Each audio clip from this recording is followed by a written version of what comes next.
Unidos existem milhares de igrejas protestantes com mais de 150 milhões de fiéis. Que faça a nossa igreja arder com a chama do Espírito Santo!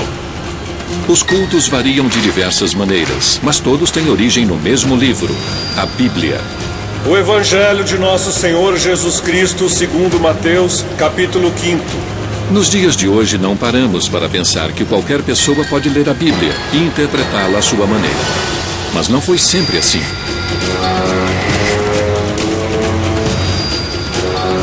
Sabemos que por trás da Bíblia existe uma história sombria de subversão, contrabando, prisões e assassinatos. A Bíblia já foi escrita em uma língua que ninguém compreendia.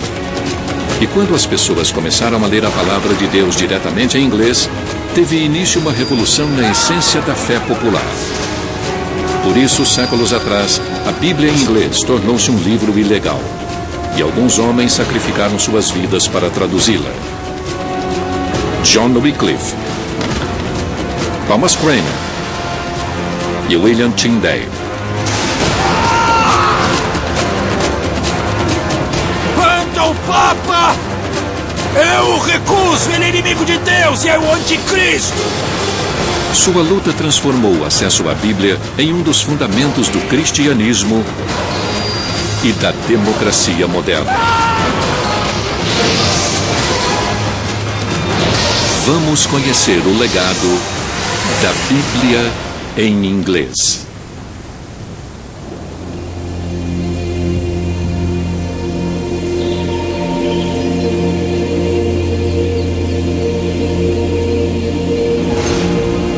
Pai nosso que estais no céu, santificado seja o vosso nome.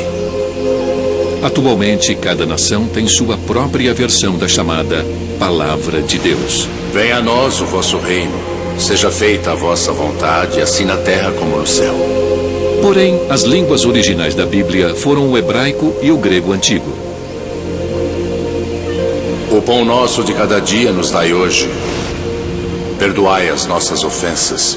A tradução para o inglês foi feita somente em 1526 e, na época, foi um ato ilegal. As autoridades inglesas acreditavam que se pessoas comuns lessem a Bíblia por conta própria, questionariam a autoridade da igreja. Assim como nós perdoamos a quem nos tem ofendido, e não nos deixeis cair em tentação, mas livrai-nos do mal. Amém. Portanto, quando a Bíblia em inglês surgiu na década de 1380, ela não marcou apenas o renascimento religioso, mas também uma reviravolta política. Naquela época, existia somente uma igreja em toda a Europa Ocidental. Era a igreja que hoje chamamos de Católica Apostólica Romana, e seu pontífice era o Papa. A igreja, com certeza, monopolizava a maneira como as pessoas vivenciavam o cristianismo. Não havia outras opções. Não se conseguia salvação em uma outra igreja. Comparecer às missas não era voluntário, não era uma escolha, era obrigatório.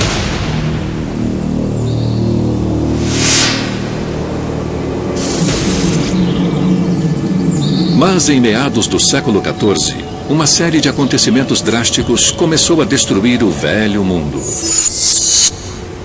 De 1348 a 1350, uma praga se alastrou pela Europa. A peste negra matou quase metade da população. Comunidades inteiras foram varridas do mapa e ninguém sabia explicar a causa dos acontecimentos. Acreditavam apenas ser a vontade de Deus. A Europa foi dominada pela morte. E a igreja, com sua promessa de salvação, era a única saída. Mas a Bíblia não era o centro das práticas da igreja, e sim a missa. Celebrada por padres, era um sacramento com o poder de conferir a vida eterna. Este ritual, no qual acredita-se que pão e vinho tornam-se o corpo e o sangue de Jesus Cristo, era tão importante quanto o próprio Evangelho. Mas o povo era excluído. Os padres se voltavam para o altar, ficando de costas para os fiéis, e falavam em latim, uma língua inacessível, que apenas os sacerdotes compreendiam. Mesmo que as pessoas ouvissem a leitura da Bíblia, ela também seria em latim, em uma tradução com 1000 anos de idade. Realizar os rituais e seguir as imposições do padre era o que levava ao paraíso. E isso concedeu à igreja um enorme poder político. O status de um padre era realmente de poder, porque eles eram capazes de executar milagres com suas palavras. E realmente era uma posição muito poderosa. Lá em cima, no altar, lidando com um grande mistério. Dominar a linguagem que o revelava devia ser muito impressionante para as pessoas que não entendiam as palavras que eram ditas.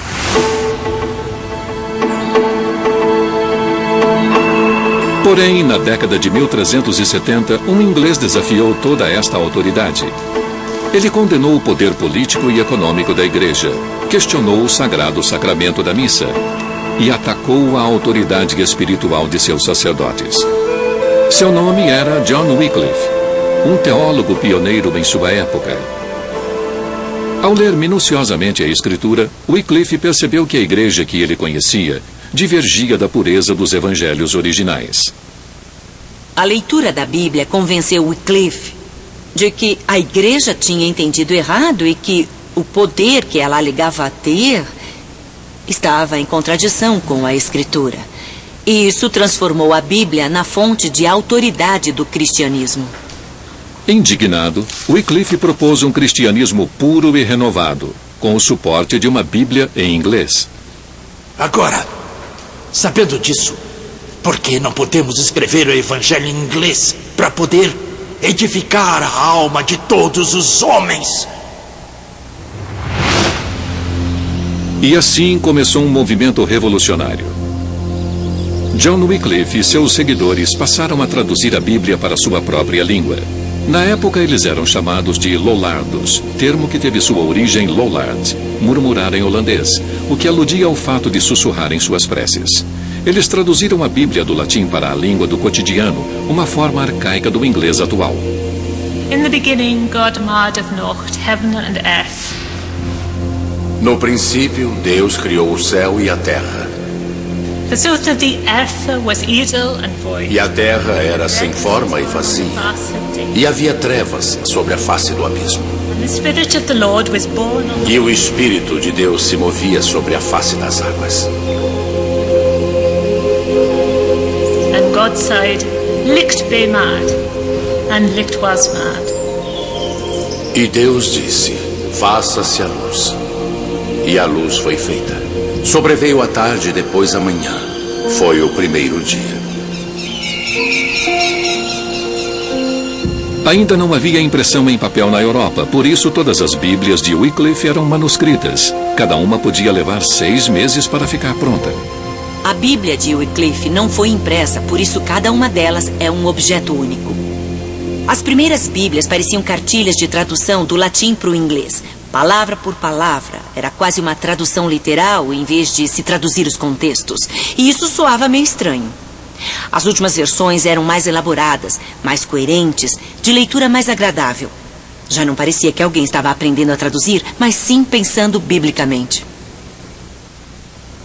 Ler a Bíblia de Wycliffe encorajava as pessoas a terem opinião própria, algo que não era tolerado pelas autoridades.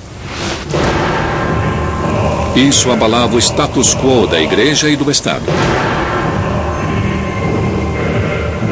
Wycliffe morreu em 1384. Logo em seguida, uma série de medidas repressoras tentaram acabar com o movimento dos Lollardos, o Lollardismo. Em 1407, os livros de Wycliffe foram proibidos e a tradução da Bíblia para o inglês se tornou ilegal.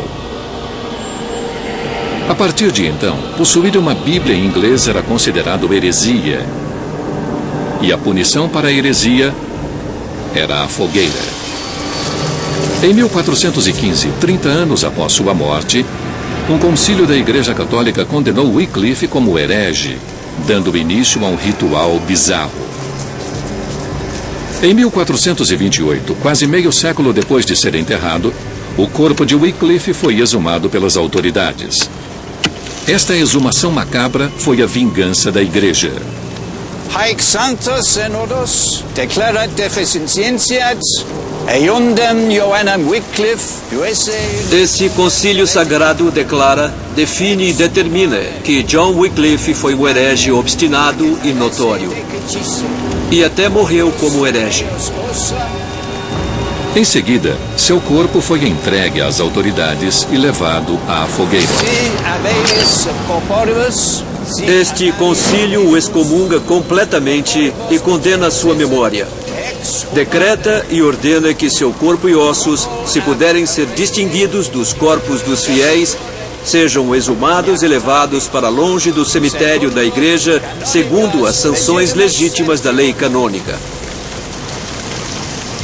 Desta forma, as autoridades esperavam destruir Wycliffe e suas ideias totalmente. Mas foi em vão. Mesmo sendo ilegais, sobraram mais manuscritos da Bíblia de Wycliffe do que de qualquer outro texto medieval em inglês.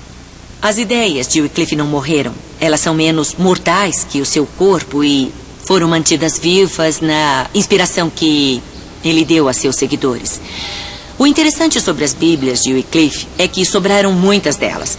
Então, apesar da proibição, elas devem ter sido produzidas em massa. Enfim, eram livros ilegais e, por serem proibidos, se tornaram muito populares. A Bíblia de Wycliffe circulou secretamente entre os lollardos nos 100 anos seguintes, apesar da proibição. Mas a Igreja Católica ainda tentava controlar a vida religiosa dos ingleses. De tempos em tempos, os bispos conduziam uma purgação e percebiam que as ideias de Wycliffe estavam longe de serem esquecidas.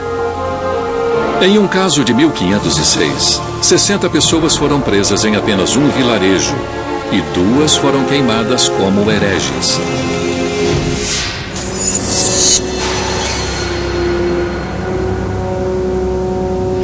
Na década de 1520, quando o rei inglês Henrique VIII ocupava o trono, a Igreja Católica dominante sofreu um novo ataque.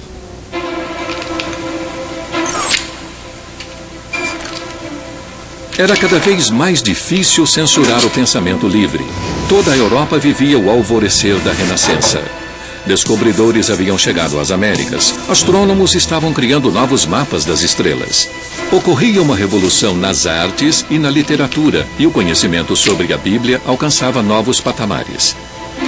O surgimento da impressão havia aumentado o número de livros em circulação. Novos manuscritos foram descobertos e melhor compreendidos. Isso aprimorou intensamente o estudo de línguas antigas, como hebraico e grego, nas quais a Bíblia foi originalmente escrita.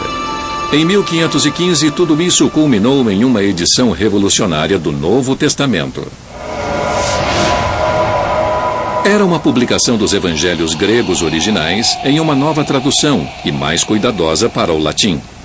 Finalmente, os cristãos instruídos de toda a Europa puderam ler as palavras originais dos apóstolos. E esta nova tradução revelou que a Bíblia em latim, tida como oficial pela Igreja Católica, continha inúmeros erros. Essa edição foi importantíssima. O Novo Testamento é grego em sua essência, e outro texto era uma tradução. O impacto foi colossal.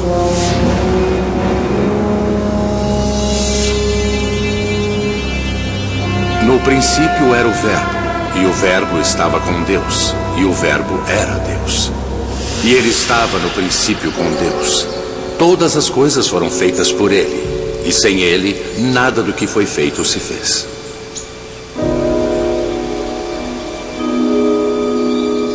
A nova edição do Novo Testamento grego serviu de inspiração para um jovem estudioso chamado William Tyndale. Ele nasceu em 1494 e é o responsável pela maior parte da tradução da Bíblia em inglês conhecida hoje. E a luz resplandece nas trevas, e as trevas não a compreenderam.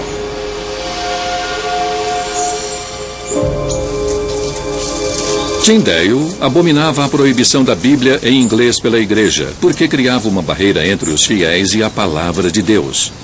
Quem é tão cego a ponto de dizer que não pode ver a luz e anda na escuridão?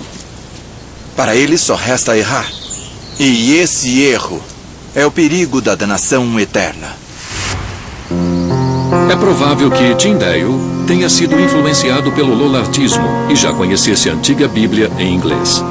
O lollardismo ainda era forte e Tyndale devia conhecê-lo desde criança.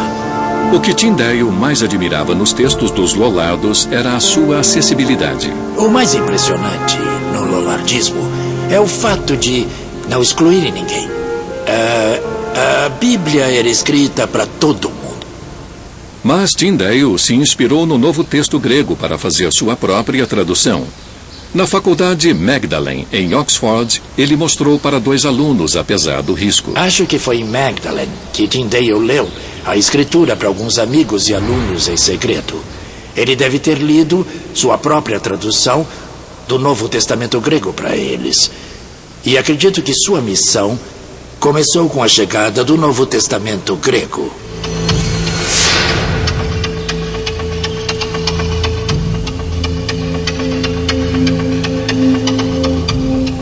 Tyndale não foi o único. Do outro lado da Europa, este foi o estopim de movimentos religiosos. O maior deles eclodiu em Wittenberg, na Alemanha. Lá, um monge chamado Martinho Lutero havia estudado o Novo Testamento minuciosamente, assim como Wycliffe. Isso resultou em um embate com as autoridades da igreja. Para ele, o poder e a riqueza da igreja eram uma exploração inaceitável dos fiéis. Sua revolta deu início ao que chamamos hoje de Reforma Protestante. Ela dividiu a Europa para sempre e guerras religiosas devastariam o continente por 1 século e meio. Acho que não aconteceu nada de inevitável durante a época da Reforma. Mas essa briga tocava em questões muito profundas. A salvação e a entrada no paraíso. E o que os protestantes afirmavam era que eu e você não podemos fazer nada pela nossa salvação. Tudo está nas mãos de Deus. A mensagem de Lutero é essa. O problema é que a igreja medieval afirmava: você pode tomar atitudes sim para ser salvo. Existe um lugar chamado purgatório onde você pode passar um tempo. Podemos orar por você para ajudar a entrar no paraíso. Lutero era contra essa ideia de que você e eu podemos fazer alguma coisa. Lutero insistia que a fé e apenas a fé era a chave para a salvação. Isso feriu o papel da Igreja Católica como a intermediária privilegiada entre os fiéis e seu Deus. Surgia assim a base do protestantismo. Lutero não se calou com as ordens do Papa, e foi isso que causou a divisão. Ao contrário da Inglaterra, a Alemanha não proibia traduções da Bíblia. Em 1522, Lutero publicou sua própria versão em alemão do Novo Testamento. Apesar de suas origens heréticas, esta versão foi um sucesso. A primeira edição de milhares de cópias se esgotou em semanas. De volta à Inglaterra, Tyndale continuou seu trabalho clandestino, esperando reproduzir o sucesso de Lutero. Porém, a Inglaterra católica era um lugar perigoso para pessoas com uma visão religiosa não convencional. Tyndale enfrentou uma dura resistência ao difundir suas crenças polêmicas. Ele foi intimado pelo tribunal eclesiástico por disseminar a heresia. Embora tenha conseguido se defender, Tyndale foi desacreditado. Porém, permaneceu convicto em levar a palavra de Deus para o povo inglês. Se Deus me permitir, em poucos anos, poderei fazer um menino lavrador compreender as Escrituras melhor do que tu. Wer unter dem Schirm des Höchsten sitzt und unter dem Schatten des Allmächtigen bleibt, der spricht zu den Herren. Na Alemanha, os protestos de Lutero foram apoiados pelo líder local.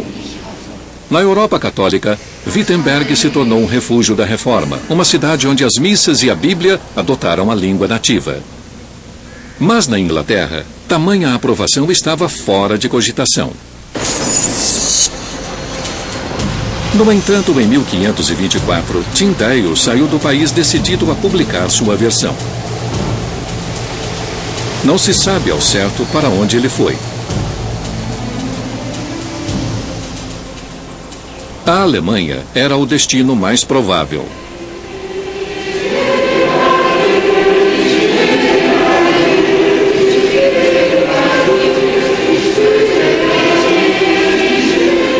Como Lutero estava firme no comando de uma reforma protestante ativa e segura, era natural imaginar que Tyndale fosse se juntar a ele em Wittenberg. Mas, na verdade, não existem muitas provas. Afinal, Tyndale era um herege, e mesmo na Alemanha havia pessoas que o entregariam para as autoridades da igreja. Por isso, manteve seus passos em segredo. Mas existe um indício relevante. O livro de matrículas da Universidade de Wittenberg, que ainda existe.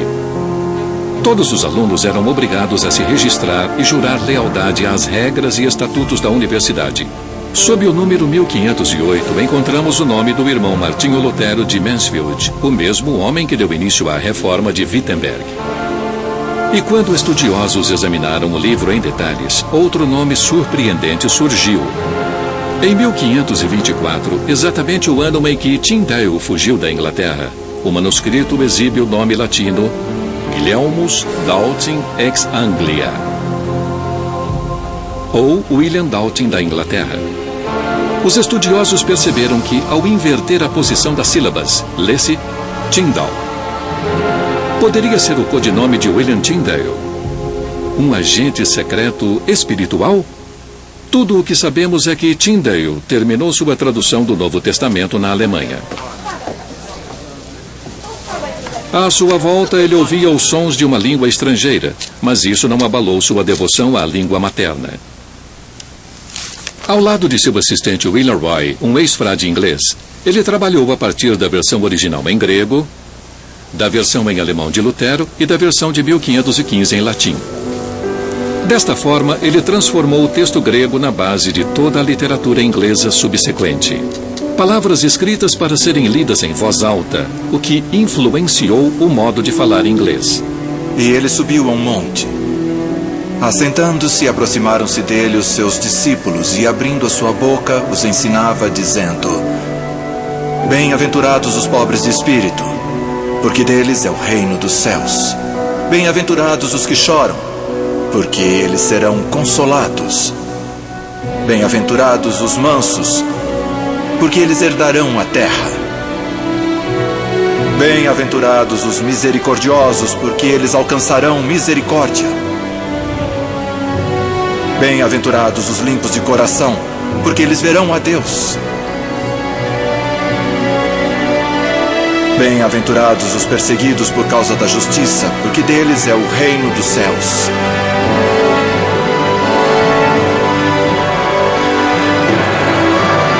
A linguagem usada por Tyndale foi revolucionária.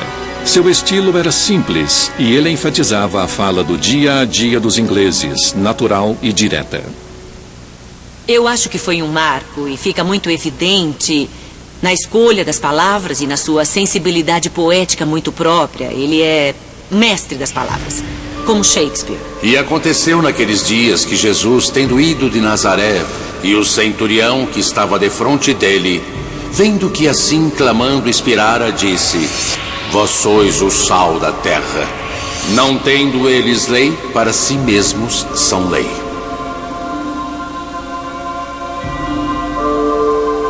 A influência foi notável. A linguagem dele ainda perdura no nosso mundo.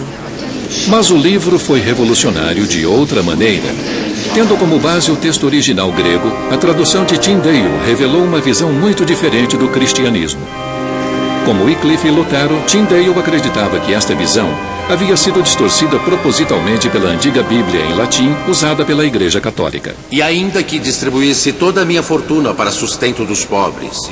Mais uma vez, recorrer à escritura original teve um efeito drástico. As próprias palavras do Novo Testamento de Tyndale expressavam uma teologia subversiva.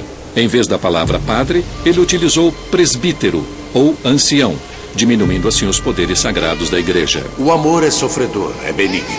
Em vez de caridade, que implicava ser possível barganhar a entrada no paraíso, ele usou amor.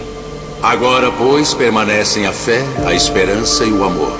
Estes três. Porém, o maior destes é o amor. E na tradução de Tyndale, a grande hierarquia da igreja havia se tornado apenas uma congregação. E eu te declaro, tu és Pedro, e sobre esta pedra edificarei a minha congregação. As portas do inferno não prevalecerão contra ela. Qualquer mudança nas escrituras era heresia, porque era mudar o que a igreja dizia. Porque a igreja não cometia nenhum erro. Em agosto de 1525, Tyndale estava pronto para publicar sua versão. Ele havia completado o Novo Testamento e adicionou um prólogo e algumas notas ao texto. Encontrou uma prensa em Colônia para fazer a impressão, mas um desastre aconteceu. Senhor, uma invasão! O local foi invadido. Alguém havia alertado as autoridades da igreja. E Tyndale fugiu com somente uma parte do texto impresso. Destemido, ele começou tudo de novo.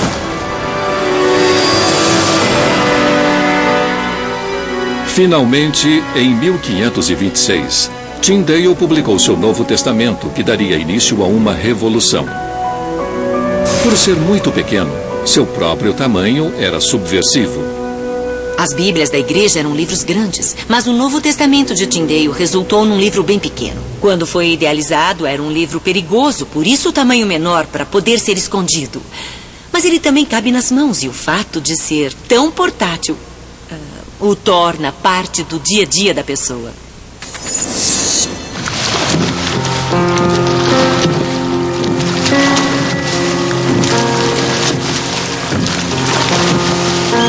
Poucas semanas depois da impressão, as primeiras 1000 cópias do Novo Testamento de Tyndale começaram a ser levadas à Inglaterra para serem vendidas no mercado negro. Tornou-se um best-seller. O governo reagiu com uma perseguição violenta. O Novo Testamento de Tyndale foi queimado em praça pública. Logo, as chamas não estavam apenas engolindo livros, mas também pessoas. Diz Paulo em Romanos: porque eu não me envergonho do Evangelho de Cristo. Pregadores que difundiam a palavra para grupos de transeuntes foram presos e levados à fogueira. Porém, a coragem fanática dos reformadores confirmou a força da Bíblia de Tyndale.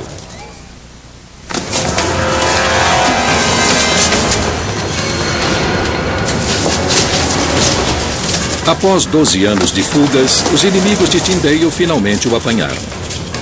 Até hoje não se sabe quem subornou Phillips para entregar o tradutor herege às autoridades. Mas não há dúvidas de que o plano foi traçado na Inglaterra. Acredito que seu grande inimigo na Inglaterra era o novo bispo de Londres, John Stokesley. E acho que Stokesley estava no comando de um homem detestável, Henry Phillips, que preparou a emboscada. Phillips escreveu para todos dizendo que precisava de dinheiro e Stokesley deve ter descoberto e o contratou.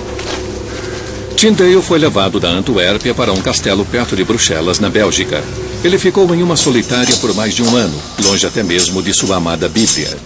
A partir dali, o homem com o maior domínio da língua inglesa, na minha opinião, depois de Shakespeare, ficou sem ouvir sua língua por 500 dias. Falavam flamengo ou latim. 500 dias sem luz, sem livros, sem nada. Ele nunca duvidou de sua fé. Em outubro de 1536, enfrentou sua última provação.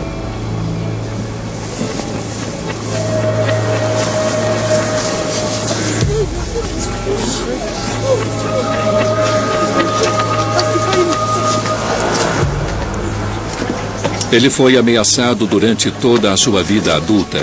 No entanto, sua convicção não foi ofuscada.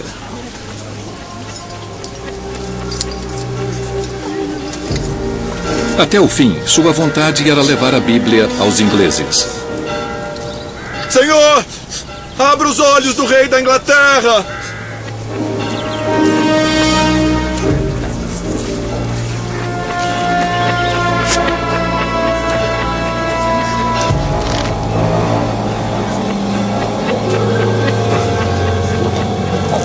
Tyndale seria poupado do horror das chamas ao ser estrangulado antes.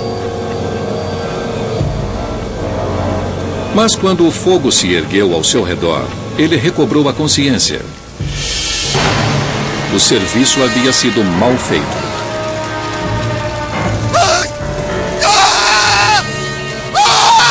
A missão assumida por Tyndale de levar as escrituras ao povo inglês foi a estrela guia de sua vida.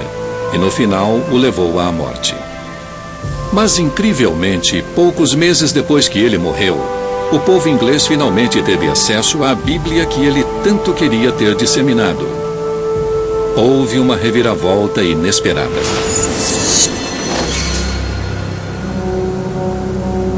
O homem cujos olhos Tyndale queria abrir era o rei inglês Henrique VIII.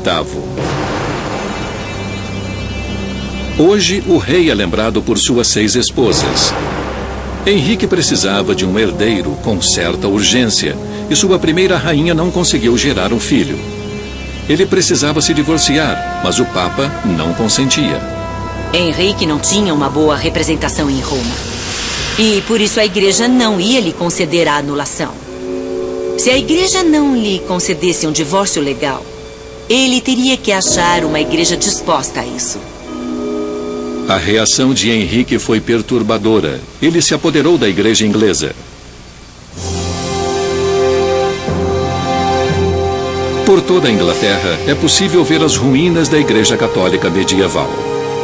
São ruínas de mosteiros fechados por Henrique VIII após o rompimento com Roma. Elas são um símbolo permanente da revolução que atingiu a Inglaterra na década de 1530, depois da apropriação da igreja por Henrique VIII. O braço direito do rei, encarregado da transformação, foi o arcebispo de Canterbury, Thomas Cranmer. Mas a meta de Cranmer ia além do divórcio do rei Henrique e até da criação de uma igreja nacional. Ele queria que a Inglaterra se convertesse aos ideais protestantes.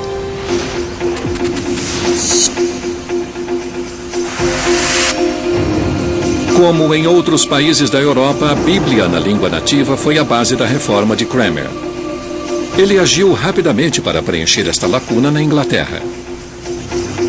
Esta é a primeira Bíblia oficial em inglês, conhecida como a Bíblia de Matthew. É supostamente o trabalho de um certo Thomas Matthew, mas o nome é um pseudônimo. Ela foi impressa na Antuérpia. E estas iniciais rebuscadas revelam aos estudiosos quem realmente fez o trabalho, W.T., de William Tyndale. 2 anos mais tarde, surge a Grande Bíblia de Cranmer. A maior parte do texto de Tyndale é mantida, mas esta publicação é, enfim, oficial. Ela foi adotada pelas igrejas inglesas por decreto real.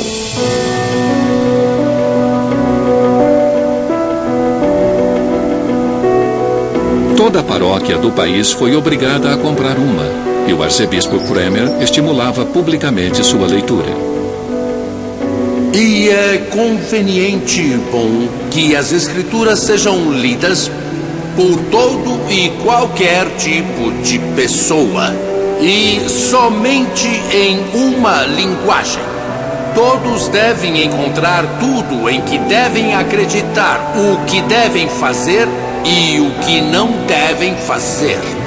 Para muitos, ouvir a palavra de Deus em inglês era mais do que uma revelação.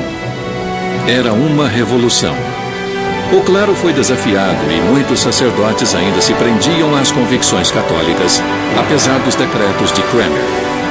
E abrindo a sua boca, os ensinava dizendo: bem-aventurados os pobres de espírito, porque deles é o reino dos céus. Mas poucos meses depois, Henrique começou a ter dúvidas sobre a empreitada de seu arcebispo. Era protestante demais para seu gosto. Se o ato de não reconhecer a autoridade do Papa é ser protestante, então Henrique era um ótimo protestante. Se é realmente a crença central de que você é salvo pela fé e não pelas boas ações, então Henrique não era protestante, era bem conservador. Mas os filhos de Henrique eram bem menos ambíguos. E quando ele morreu em 1547, uma tempestade religiosa encobriu a Inglaterra. Quem o sucedeu foi seu único filho, Eduardo, um protestante. Ele era afilhado de Cranmer. Enfim, a reforma deslanchou.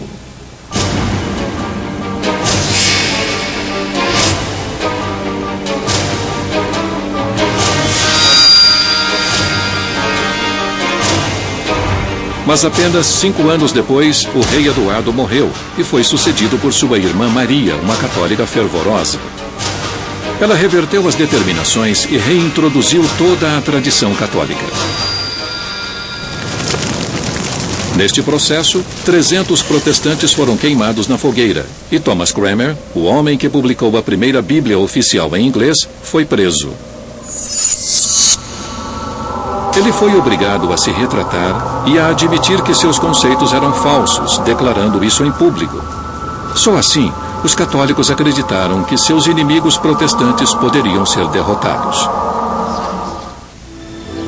A grande vantagem da Bíblia é que a gente pode lê-la por conta própria. Ela existe para ser lida pelas pessoas. Isso significa que você pode interpretá-la à sua maneira. E uma das características peculiares da Inglaterra do século XVII é que as pessoas tinham opinião própria.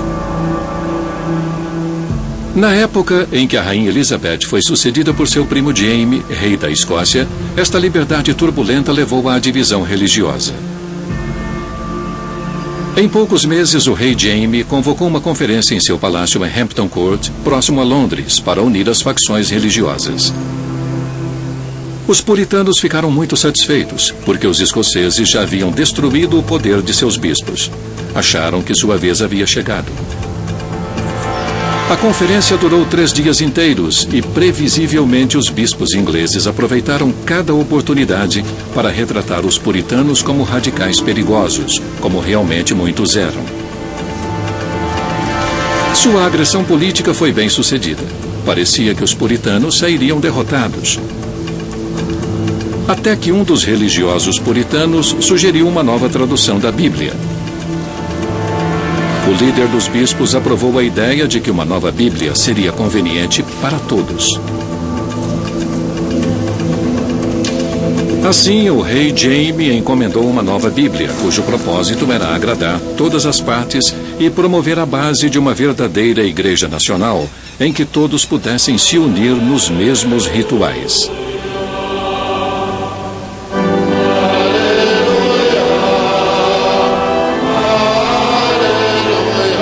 Mas alguns puritanos ainda consideravam abomináveis os rituais e bispos do anglicanismo.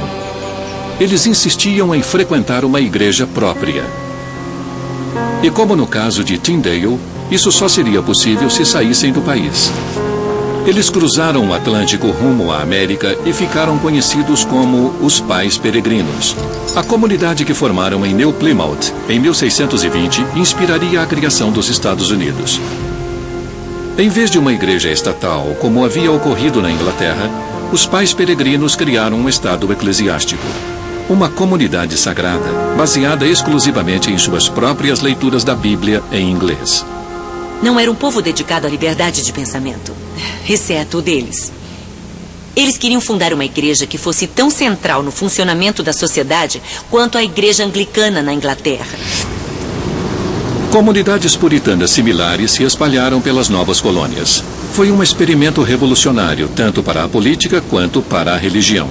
E por trás de tudo isso estavam as palavras da Bíblia do rei Jaime, que havia sido trazida pelos peregrinos.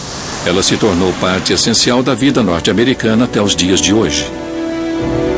Para a maioria das pessoas, a linguagem do século XVII na Bíblia do rei Jaime é a voz de Deus. É como a Bíblia deve soar. Bem-aventurados os pobres de espírito, porque deles é o reino dos céus. Bem-aventurados os limpos de coração, porque eles verão a Deus. Bem-aventurados os que têm fome e sede de justiça, porque eles serão fartos. Bem-aventurados os misericordiosos, porque eles alcançarão misericórdia. A linguagem da Bíblia do rei Jaime é rica e bonita e esteticamente estimulante. E para a maioria das pessoas de tradição protestante, que não enfatiza as artes visuais, eu acho que essa linguagem se tornou o único prazer estético. Era a única opção para elas, não só por motivos religiosos, mas porque levavam vidas de trabalho duro nas fazendas e nas zonas rurais, em lugares onde outras formas de cultura não estavam disponíveis.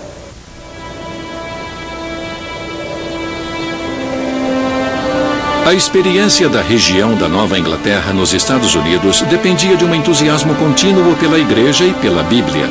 E por volta da década de 1730, a convicção religiosa e o entusiasmo dos primeiros colonizadores esfriou em toda a área. E então ocorreu um acontecimento extraordinário. Porque Deus amou o mundo de tal maneira que deu seu Filho unigênito para que todo aquele que nele crê não pereça, mas tenha a vida eterna. Em Northampton, Massachusetts, o pastor Jonathan Edwards percebeu uma nova onda de entusiasmo religioso em seus cultos. Ele o chamou de o Grande Despertar.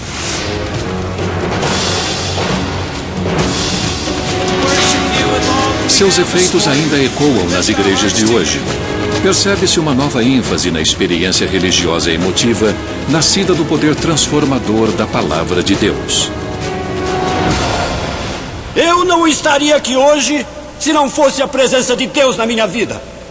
Com sua misericórdia e sua graça, Ele abençoou o meu caminho. Eu chego lá. Mas o ressurgimento deste fervor era forte demais para se limitar às igrejas que já existiam. Estimulados pelo calor do entusiasmo religioso, alguns fiéis fundaram suas próprias igrejas, deixando de lado as antigas igrejas puritanas menos fervorosas. Acredito que o tipo de fervor que alguém como Edwards trouxe para a pregação da palavra inspirou as pessoas a buscarem a salvação de uma maneira que não ficava mais restrita a um tipo específico de estrutura religiosa. E aí, o que surge é um tipo de emoção descontrolada, centralizada nas escrituras, usando a Bíblia como um roteiro.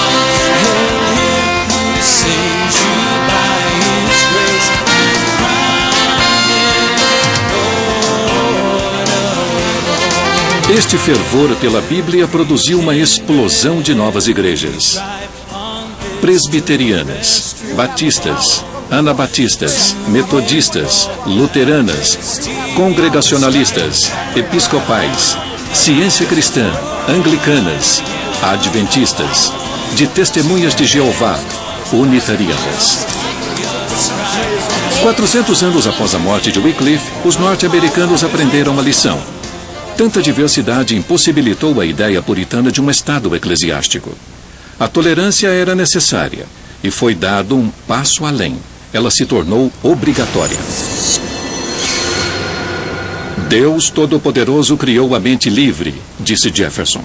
E a Constituição dos Estados Unidos insiste na separação total entre igreja e Estado e garante a liberdade de expressão. A primeira emenda continua importantíssima até hoje. O direito de discordar sobre algo tão essencial quanto a interpretação da Bíblia tornou-se ponto pacífico. Esta discordância é fundamental para a democracia e é parte essencial das liberdades que todos esperam ter. Estas liberdades começaram a surgir em território inglês há mais de 600 anos. Como Jefferson, os primeiros reformadores escolheram confiar nas pessoas e buscaram autoridade espiritual, não na igreja, mas na Bíblia e na consciência individual. E este é o legado a todos os povos, não só os que têm o inglês como língua materna, não apenas protestantes, nem apenas cristãos seguidores da Bíblia. Liberdade de escolha, liberdade de consciência e liberdade de expressão.